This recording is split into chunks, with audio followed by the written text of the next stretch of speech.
In the pandemic, we have translated our lives into our phone screens and our laptop screens, and we have seen a hike in online harassment and online bullying cases. So, let me go through a few of the scenarios that are constantly growing and rising and see what we can do to prevent ourselves from going into this vulnerable position. Firstly, what is a cybercrime? Any unlawful act that is committed using a computer or a computer network amounts to a cybercrime. The Information Technology Act usually governs cybercrime, but it is not standalone and should be read in light of the Indian Penal Code. So, the first thing that we are going to go through is what is stalking. Stalking is not defined in the Information Technology Act, but it is defined in the Indian Penal Code, section 354D, as any act towards a woman which is constantly messaging or contacting a person despite their show of disinterest or monitoring their usage on the internet or email or any other online mode of communication. So this would amount to stalking. The important part in this clause is despite show of disinterest. So if you have messaged this person saying, hey, I do not want to be contacted by you anymore, please don't message me or call me, this would amount or this would show your disinterest. And any persistent messaging after this would amount to stalking. So stalking can be punished with imprisonment up to 3 years plus fine. Secondly, what are the exceptions to stalking? There are 3 exceptions. 1, if it is to prevent or detect a crime and this responsibility has been conferred to a man by the government or by the state. 2, if it is in compliance with any other provision of law. Or 3, if it is for a justified reason. So these are the only exceptions to stalking. Secondly, we're going to go through cyberbullying. Now again, cyberbullying is a very vast subject and it is not clearly defined anywhere. So I'm just going to give you a few scenarios which would amount to cyberbullying as a cybercrime. Section 66 of the Information Technology Act has many cybercrimes that are mentioned. Some of the scenarios that are rapidly growing are: 1, posting hurtful rumors about somebody or hurtful comments about somebody would amount to a cybercrime.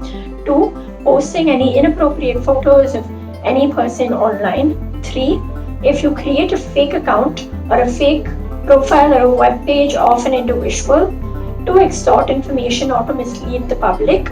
4, building an online relationship with a minor or a younger person and eliciting or tricking them into doing or committing a sexual act. 5, any online threat that is provoking someone to either hurt themselves or hurt other people would amount to a cybercrime as well. So these are a few acts that come under cyberbullying.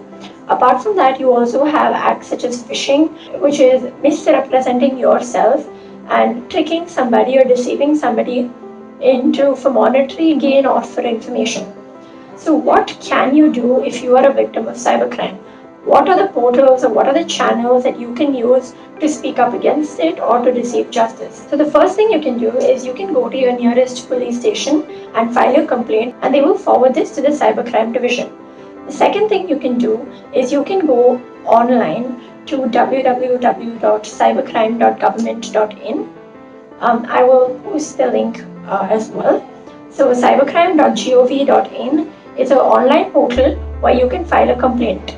You have to fill in necessary details such as where the complainant resides or where the crime is taking place, a description of the suspect if you have it, and such necessary details will be asked, which you can provide if you have. There is also an option to file an anonymous complaint in the case of child pornography, rape, etc. So this is an online portal that you can go to by the government. The third thing that you can do is you can approach the National Commission of Women. There is both an online portal or you can also go physically and file your complaint. There are also numerous helplines that are for women, that are for children, that are for domestic abuse and violence, or even to report a cybercrime. These helplines are 181 for any domestic violence, 1091, which is a women helpline, 1098, which is a child care or child helpline, and 155260 to report any cybercrime. So these are helplines that you can call anytime to receive some help. If you have any doubts as to how you have to approach these online portals or what is the information asked, you can always DM and you can always clarify with me, and I would be happy to help you out.